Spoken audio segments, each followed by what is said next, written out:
하늘 말씀 봅니다. 구약 성경 사무엘상 1장 1절로 8절입니다. 사무엘상 1장 1절로 8절 말씀 제가 읽어드립니다. 에브라임 산지 라마다임 소빔에 에브라임 사람 엘가나라 하는 사람이 있었으니 그는 요로함의 아들이요 엘리후의 손자요 도후의 증손이요 숲의 현손이더라. 그에게 두 아내가 있었으니 한 사람의 이름은 한나요 한 사람의 이름은 브닌나라. 브닌나에게는 자식이 있고 한나에게는 자식이 없었더라. 이 사람은 매년 자기 성읍에서 나와서 실로에 올라가서 만군의 여호와께 예배하며 제사를 드렸는데 엘리의 두 아들 홈니와 비느하스가 여호와의 제사장으로 거기에 있었더라. 엘가나가 제사를 드리는 날에는 제물의 분깃을 그의 아내 브닌나와 그의 모든 자녀에게 주고 한나에게는 갑절을 주니 이는 그를 사랑함이라. 그러나 여호와께서 그에게 임신하지 못하게 하시니 여호와께서 그에게 임신하지 못하게 하심으로 그의 적수인 브닌나가 그를 심히 격분하게 하여 괴롭게 하더라. 매년 한나가 여호와의 집에 올라갈 때마다 남편이 그같이 하매 브닌나가 그를 격분시키므로 그가 울고 먹지 아니하니 그의 남편 엘가나가 그에게 이르되 한나여 어찌하여 울며 어찌하여 먹지 아니하며 어찌하여 그대의 마음이 슬프냐. 내가 그대에게 10 아들보다 낫지 아니하냐 하니라. 아멘.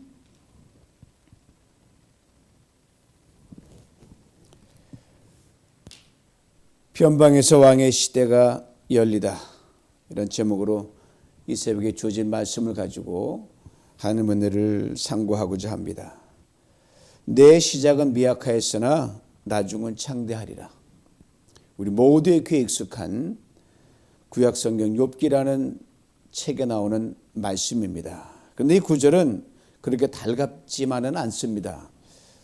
하나님의 사람 욥이 견딜 수 없는 고통을 당할 때 소위 그를 위로한답시고 여러 친구들이 욥을 찾아와서는 욥의 속을 막 뒤집어 놓습니다.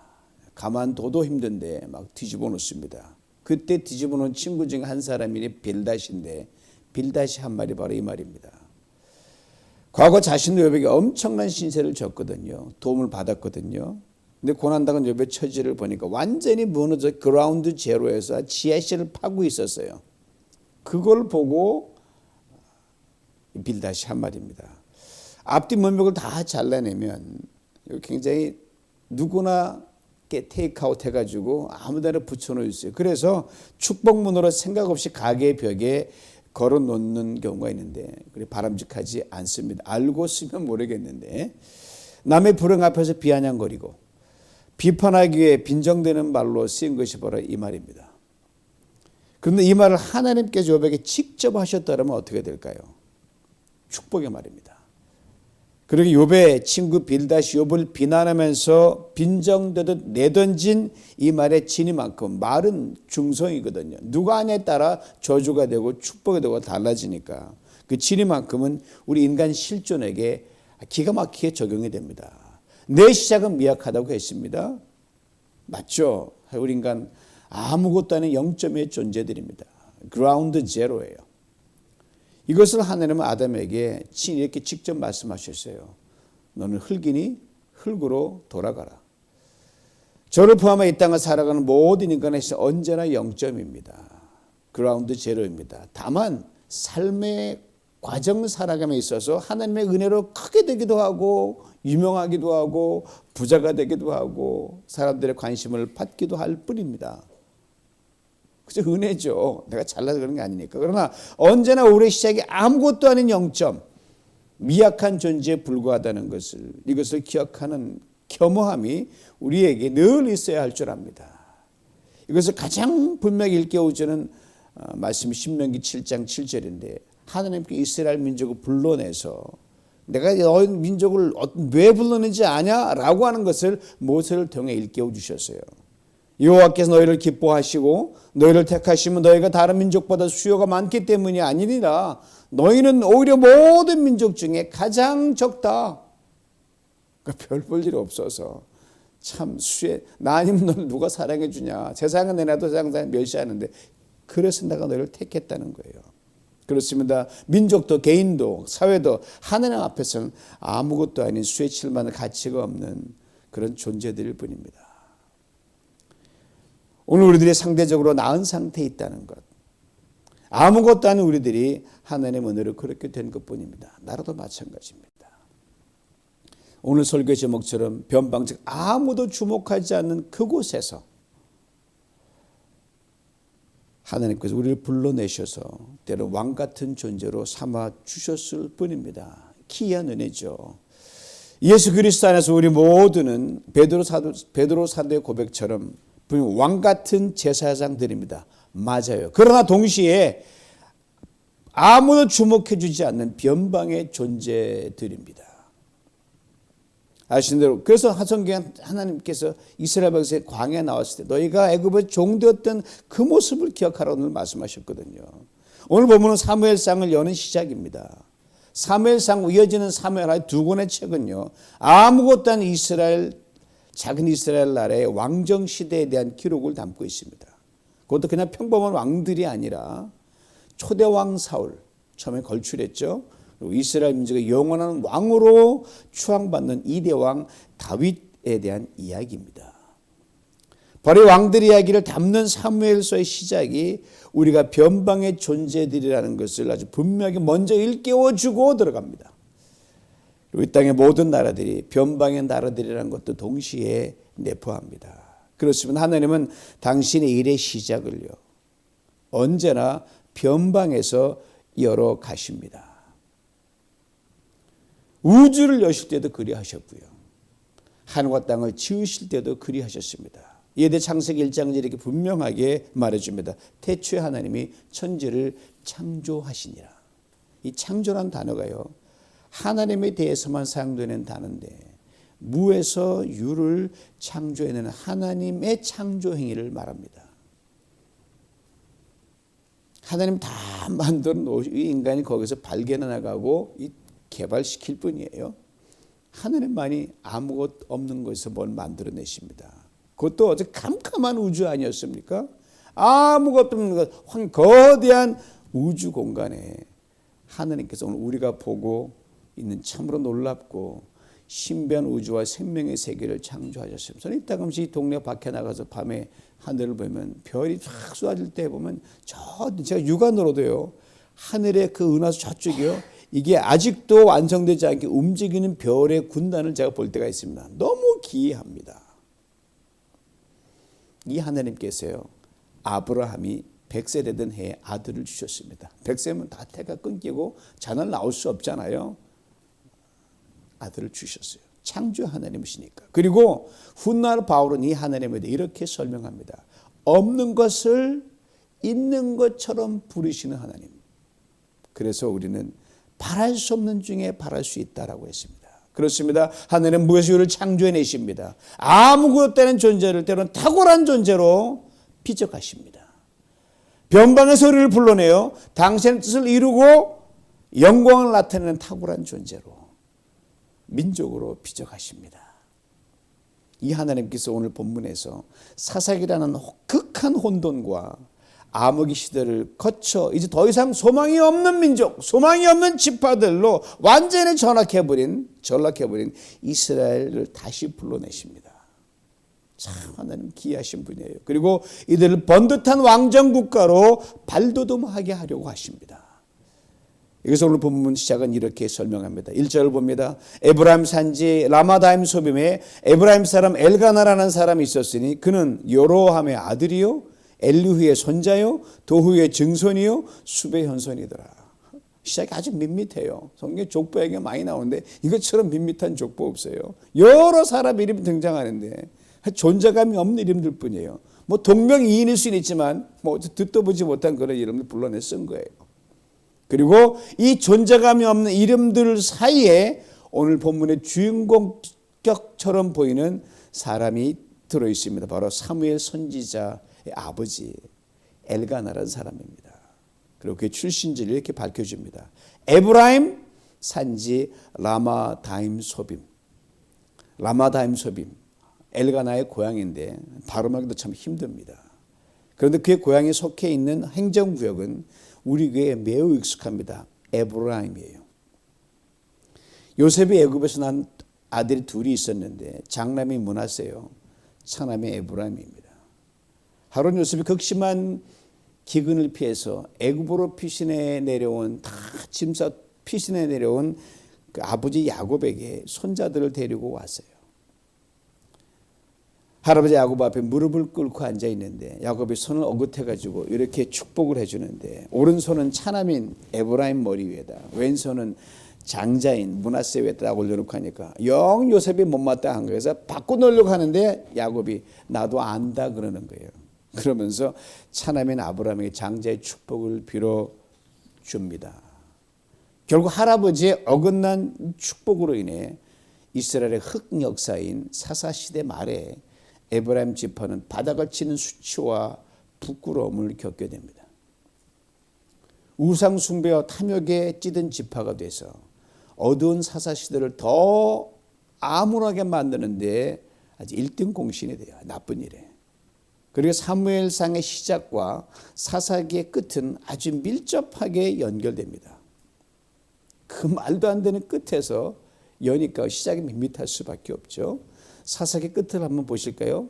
21장 25절입니다. 그때 이스라엘의 왕이 없으므로 사람이 각각 자기의 소견에 옳은 대로 행하였더라. 사실 이스라엘 왕이 없었던 것이 아닙니다. 늘 왕이 있었는데 바로 하나님이십니다. 그 정도면 대단하죠. 왕이 없으므로라는 말은 하나님 버젓이 그들 가운데 왕으로 좌정에 계시는데 이들은 제멋대로 나갈 정도로 타락과 우상 숭배와 탐욕의 늪에 깊이 빠져 있었다는 것을 이 한 줄의 문장에서 우리는 알려줍니다. 그리고 그 중심에 바로 할아버지 야곱의 찬스로 형을 밀어내고 장자의 축복을 받은 에브라임이 있었어요. 그러므로 에브라임 그 이름에 걸맞는 존재가 더 이상 아닙니다. 형을 밀어내고 뒤틀린 서열의 주인공으로 그동안 누려왔던 영광은 이미 땅에 떨어지고 없습니다. 완전히 변방으로 밀려난 존재가 되어버렸습니다. 아니 잊혀진 존재가 되어버렸어요. 보세요. 오늘 보면 1절의 표현 다 적절하잖아요. 에브라임 산지라고 했어요. 물론 산골의 산지라 그랬는데 이 말에 산골 변방이라는 의미가 깊이 배어 있습니다. 하나님 은혜가 아니면 다시 일어설 수 없는 존재가 되어버린 변방의 지파 그리고 그 산지에 묻혀 사는 한 사람 엘가나를 통해 왕정시대가 바야흐로 열리려고 합니다. 엘가나 이름의 뜻이 참 의미심장해요. 하나님이 사셨다. 하나님이 창조하셨다는 말이에요. 끝나버린 건데 다시 사서 다시 지으셨다는 거예요. 하나님이 변방의 한 사람, 문명의 한 사람을 일방적으로 끄집어내가지고 왕정시대를 열도록 강권적으로 개입하신 겁니다. 1절만 잘 묵상해도 너무너무 위로가 돼요. 하나님은 조건을 보고 사람을 불러내시지는 않습니다. 그러나 엘가나에게 하나님이 귀하게 보신 한 가지가 있었다는 것, 이걸 놓쳐서는 안 됩니다. 오늘 보면 3절이 그것이에요. 이 사람은 매년 자기 성읍에서 나와서 실로에 올라가서 만군의 여호와께 예배하며 제사를 드렸는데 엘리의 두 아들 홈니와 비느하스가 여호와의 제사장으로 거기 있었더라. 이 사람은 엘가나를 말하고요. 자기 성읍이란 에브라임 산골을 말합니다. 실로란 지명이 등장하죠. 당 솔로몬 성전이 지어지기 전이기 때문에 임시 성전토로 광야 시절 내내 들고 메고 왔던 그 함께 더 성막 그 중심에 있었던 이 법궤를 둘 곳이 필요했는데 아직 정해진 장소가 안정되지 않기 때문에 실로라는 곳에 임시로 오랫동안 놨어요. 당시 이스라엘 백성들이 정기적으로 예배를 드리기 위해 실로를 찾았습니다. 오늘 우리가 성전을 찾고 이런 것처럼 실로에 기거하는 제사장들 외에는 일반 백성들은 그 뭐 생업포기가 다 올 수가 없으니까 1년에 한 번 실로를 찾고 그 외에는 자신들이 있는 곳에서 나름대로 예배자로 살아갔습니다. 그런데 3절 아주 극적인 대비를 이루는 장면이 나옵니다. 먼저는 실로에서 멀리 떨어진 에브라임 산지에 살고 있는 엘가나의 모습이에요. 실로가 있으면 아주 멀리 있죠. 요즘 말하면 성전에서 멀리 떨어져 있기 1년에 한 번 정도밖에 올 수 없는 처지입니다. 다음은 바로 이 성막과 법궤와 가까이 실로에 그냥 머물면서 매일 예배를 드리는 당시 제사장들인 홈리와 비느하스입니다. 이쪽 아주 가까이 있고 중심에 있고 좀 멀리 있어요. 이들이 바로 당 제사장이었던 엘리의 아들들입니다. 그런데 이들이 바로 예배의 중심지인 실로에서 참으로 낯뜨거운 악을 서슴지 않았습니다.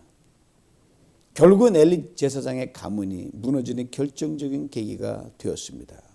자, 존재감도 없이 살아가고 있는 변방의 한 사람 엘가나와 예배의 중심에서 백성들 대신해서 예배를 친히 인도하는 제사장 홈리와 비느하스, 하나님의 법궤와 성막까지 물리적 거리는 홈리와 비느하스가 엘가나보다 상상할 수 없이 가까이 붙어 있어요. 그들은 굳이 표현하자면 엘가나는 은혜의 변방에 있고 홈리와 비느하스는 은혜의 중심에 있다는 말입니다. 그런데 엘가나가 하나님의 선택을 받았습니다. 우리 몸은 비록 물리적으로 상황적으로는 성전과 멀리 떨어져 있어도 여러분, 우리 마음은 하나님과 가까이 있어야 한다는 것을 아주 그래픽하게 일깨워 줍니다. 그러게 몸은 성전에 가까이, 아니 성전을 수시로 드나들면서도, 아니 성전 한가운데 있으면서도 마음은 하나님으로부터 멀어진 이스라엘 백성들을 향해 하나님이 이렇게 말씀하셨거든요. 이 백성 입으로는 나를 가까이 하면서 입술로 나를 공경하면서도 그들의 마음 내게서 멀리 있다. 지금 여러분 누군가 여러분 곁에 있어요? 겉으로는 친구 같습니다. 근데 마음으로는 전혀 아니에요. 물리적 거리는 전혀 없어요. 마음은 아주 멉니다. 내게 뭔가 잘해주는 것처럼 같지만 내 마음은 아니라는 걸 알게 되면 위선도 이런 위선이 없습니다. 지금 온라인으로 예배를 드린 여러분과 저, 우리와의 하나님과의 거리는 뭡니까? 가깝습니까? 하나님과의 물리적 거리와 마음의 거리가 정비례하면 이거 금상첨화입니다. 조합이 딱 맞아지니까 참 그죠? 그러나 물리적 거리는 가까운데 거리가 멀면 최악입니다. 물리적 거리는 아무리 멀어도 여러분 여전히 마음의 거리가 가까우면 하나님 그거 매우 귀하게 보십니다. 네 형편이 그런데 어찌 마음은 그렇게 곱냐, 이렇게 인정하신단 말이에요. 엘가나가 바로 그랬습니다. 하나님과 물리적 거리는 부득이하게도 가까울 수가 없었지만 마음의 거리, 영의 거리는 매우 가까웠습니다. 이걸 하나님 보시고 엘가나를 이스라엘의 화려한 왕정 시대를 여는 시작점으로 삼으셨습니다. 저는 가끔 이런 상상을 해봐요.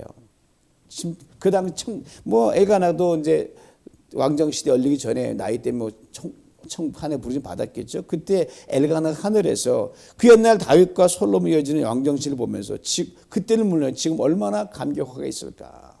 기가 막힌 선택이었거든요. 아무것도 아닌데도 그 하늘인가의 물리적 거리는 떨어졌지만 그 마음이 가까워 있는 상태에서 사랑하는 성도 여러분, 여러분이 계시는 곳이 물리적으로 시간적으로 하나님과 가까이 할 수 있는 여건이 되지 못하더라도 마음만큼은 하나님과 가까이를 정말 힘쓴다면 우리 하나님 당신의 위대한 역사 이루는 주인공으로 여러분 기가 막히게 사용하실 줄 믿습니다. 이것을 잊지 말아야 됩니다. 아시는 우리 뉴비전 공동체가 성전에 모여서 수요 찬양 예배, 토요 새벽 예배를 드리며 물리적으로 하나님 가까이 있을 수 있는 여건이 지금 되지 못하는 형편이 있거든요. 안타깝거든요. 그러나 온라인으로 예배를 드릴 때 우리 온 마음과 정성을 다해 하나님을 간절히 바라고 사모한다면 우리 하나님 우리의 예배를 아주 귀하게 받으십니다. 그리고 여러분이 계신 그 무명의 자리, 변방의 자리에서 여러분 반드시 불러내요 세상에서 높여주실 줄 믿습니다. 영혼이 잘된 같이 범사에 잘되고 강건하게 되는 은혜도 시마다 때마다 덤의 축복으로 부어주실 줄 믿습니다. 어떤 상황에서도 하나님을 마음으로 더욱 가까이하기 위해 몸부림치고 아무도 보이지 않는 곳에서 여러분이 쌓아가는 예배 시간 우리 하나님 하나도 빼놓지 마 다 기억하고 계시기 때문입니다. 이제 눈을 엘가나의 뒤편으로 돌려봅니다. 엘가나에게 아내가 둘이 있었어요. 한나와 브린나입니다. 앞에는 브린나의 한나 이름이 먼저 나오고 뒤에는 브린나가 나오는데 누가 선인지 후인지 모르겠어요? 다만 분명한 건 당신 아내를 열어둘 수 있는 그 허용되었던 것 같습니다. 하지만 바람직한 모습은 아닌데 근데 이 두 여인이 시기와 질투 다툼으로 가정이 늘 시끄러웠어요. 이런 상황에서 브린나는 자식이 있었고요. 한나는 자식이 없었습니다. 이것이 두 여인을 화목하지 못하게 하는 결정적인 원인이 됐습니다. 그리고 자녀가 있는 것과 없는 것으로 두 여인은 이제 완전히 원수가 되어버립니다. 오늘 보면 6절에 이렇게 설명해 줍니다. 그의 적수인, 아직 원수라 그러죠. 적수인 브린나가 그를 심히 분하게 하여 괴롭게 하니라. 근데 브린나가 한나가 자식이 없다는 이유만으로 한나 원수가 되어 불화를 돋구고 괴롭게 한 것이 아닙니다. 이걸 놓치셔는 안 돼요. 바로 남편 엘가나의 잘못된 처신 때문이었습니다. 사도가 5절 이것을 분명히 설명해 줍니다. 엘가나가 제사를 드리는 날에는 제물의 분깃을 그의 아내 브린나와 그의 모든 자녀에게 주고 한나에게 갑절을 주니 이는 그를 사랑함이라. 제사를 드리고 나면 그 제사의 그 제물은 제사장의 몫이 될 때가 있고 자녀들의 몫이 있었거든요. 이에 주는 남편 엘가나가 제사를 드리는 날에는 제물의 몫을 아내와 자식들에게 줬는데 이것이 제대로 분배가 안 됐어요. 인간적으로 한나를 사랑하니까 더 줄 수는 있지만 하나님은 그러지 말라고 분명히 말씀하셨습니다. 신명기 21장에 보면은 한 사람에게 아내가 둘이 있는데 거긴 둘 다 자식을 낳았어요. 근데 좀 덜 사랑하는 그 아내에게서 자식이 먼저 낳고 사랑하는 자녀에게 자식이 낳았으면 어쨌든 간에 미운이 고운이해도 이쪽에 덜 사랑한 자녀의 아내 아들이 우선이잖아요. 장남이잖아요. 그럴 때 좀 마음에 안 들더라도 장자의 명분을 이 아들이지 네가 사랑하는 늦게 태어난 그 아들에게 주면 안 된다라고 분명히 못을 박아놨습니다. 그리고 두 몫을 주라고 했는데 이걸 비춰보면 엘가나는 브린나의 아들 중 장남에게 제사를 드리고 거기에 나누어 두 몫을 줘야 되는데 그러지 못했고 이것이 브린나를 격분케 했죠. 날 덜 사랑은 이해되지만 원칙대로 하자 이 말이죠. 그러면 엘가나가 잘못된 거거든요. 그러니까 더 그냥 분할 자초한 거예요. 사랑받지만 두 몫을 받을 자격이 없는 한나를 원수로 대할 수밖에 없죠. 이삭의 동생 야곱을 형 에서보다 편애하고 야곱의 형 므낫세보다 동생 에브라임을 앞세운 이 뒤틀린 인간 가계의 보가 여기서 그대로 지연됩니다. 그런데 이런 말 많고 탈 많은 엘가나의 가정을 하나님께서요 왕정 시대를 여는 시작점으로 삼으셨습니다. 이 세상에 존재하는 수많은 가정, 들어보면 번타지만 다 들여다보면 그 안에 다 추하고 더럽고 이게 인간의 물론 해골 같은 것들이 있거든요. 바로 우리 모든 가정들에게 위로와 소망에 대한 하나님의 은혜의 선택임을 알고 우리 위로받을 수 있고 힘 얻을 수 있습니다. 깨어진 가정, 무너진 가정, 뒤틀린 가정도 하나님 당신의 뜻을 이루는 디딤돌로 시작점으로 사용하십니다. 고로 이 말씀을 듣고 계시는 성도님들 중에 이런저런 가정의 흑역사가 있다고 기죽지 마십시오. 절망도 하지 마십시오. 하나님께 더욱 마음을 가까이 하여 그의 마음을 쏟기에 힘쓰실 수 있기를 원합니다. 그러면 하나님 여러분의 그 가정, 내가 보기에는 채비 가정 그런데 참으로 귀하고 귀하게 사용하실 줄 믿습니다. 이제 오늘 본문에 연거푸 등장하는 대목에 우리 눈길을 돌려봅니다. 5절과 6절에 연여 같은 구절에 들어보세요. 여호와께서 그에게 임신하지 못하게 하시니 5절입니다. 여호와께서 그에게 임신하지 못하게 하심으로 6절이에요. 한나가 바로 이 사실을 깨달았어요. 남편에게는 이 사실 분명히 모르고 단지 물량 공세로 재물 2배를 더 줌으로써 내가 있는데 왜 그렇게 그러냐. 근데 한나는 그렇지 못했거든요. 사람 위로는 성이 없고 때로는 약하거든요.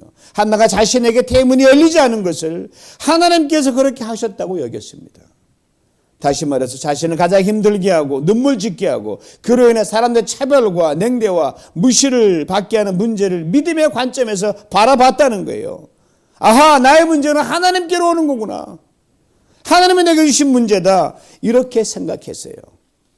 그래서 한나는 자기 겪고 있는 문제, 한계 상황, 고난을 하나님이 주신 것으로 보고 이유는 뭔지 모르지만 그렇다면 하나님께 해결이 있다는 것을 분명히 믿었어요. 그리고 그 자신의 거치는 돌로 원망하지 않고 자신을 다 이렇게 세우는 디딤돌로 삼고 하나님께로 나아갔습니다. 여기서 바로 그 유명한 한나의 기도가 탄생하는 것 아닙니까? 그리고 이를 통해 한나는 사무엘이라는 귀한 아들을 선물로 받았습니다. 사랑하는 성도 여러분, 문제와 고난은 하나님께 기도로 나아가는 디딤돌입니다. 그리고 기도의 디딤돌을 딛고 설 때 하나님은 반드시 응답하십니다. 응답하시되 놀랍게 응답하십니다. 바로 그 문제로 인해 변방으로 밀려난 우리들을 다시 불러 무대 중심으로 이끌어 나오십니다. 그리고 하나님은 친히 우리의 삶을 다스리시고 통치하시는 진정한 왕의 시대를 여십니다. 잊지 마시기 바랍니다. 하나님의 역사는 언제나 변방의 시작이 됩니다. 하늘보다 중심을 버리시고 친히 낮고 낮은 인간의 변방에 오셔서 천국 왕국을 이룬 예수 그리스도의 주님의 바로 그 분명한 증거거든요. 사랑하는 성도 여러분, 오늘 지금 계신 곳에서 여러분 힘들게 하는 고난, 문제, 역경, 한계 상황이 있으십니까? 있겠죠. 바로 하나님의 역사가 시작 여러분 삶의 변방임을 꼭 기억할 수 있기를 원합니다. 그리고 그것을 기도의 디딤돌로 삼아 굳게 서십시오. 하나님께서 그 놀라운 일을 행하실 줄 믿습니다. 죄와 허물 어둠의 변방에 살던 우리들을 예수 그리스도의 안에서 왕같은 제사장이요 택하신 족속으로 삼으신 하나님께서 반드시 그리하실 것입니다. 모쪼록 수많은 문제와 고난은 우리에게 지금도 여전히 실시간으로 도전한 얼마 살지 한 20일 정도 살았는데 2024년 한 해 동안 이 은혜를 시마다 때마다 풍성히 받아 누리시길 주님의 이름으로 축원합니다. 하느님 아버지 감사합니다. 인간의 역사와 아니 온 우주의 시작을 참으로 아무것도 아닌 영점에서 우리 하나님의 그 귀한 은혜를 보면서 아버지 하나님 오늘 예수 그리스도의 너무나 많은 은혜를 받아 우리가 다시금 겸손케 됨을 되게 하시니 참으로 감사합니다. 하나님 내 삶의 어떤 상황이든 마음 하나 영으로 하나님 늘 가까이 밀접하여 엘가나가 받은 복을 받게 만들어 주시고 오늘 우리 삶의 모든 과정에서 내 때나 우리 가문이나 모든 상황 속에서 하나님 우리를 통하여 이루시는 놀라운 큰 구원의 역사와 영광과 하나님 나라를 보는 우리가 되게 만들어 주시고 그러한 존귀한 존재로 살아온 성도님을 축복하시고 이 교회를 축복하여 주시옵소서. 예수님의 이름으로 기도하옵나이다. 아멘.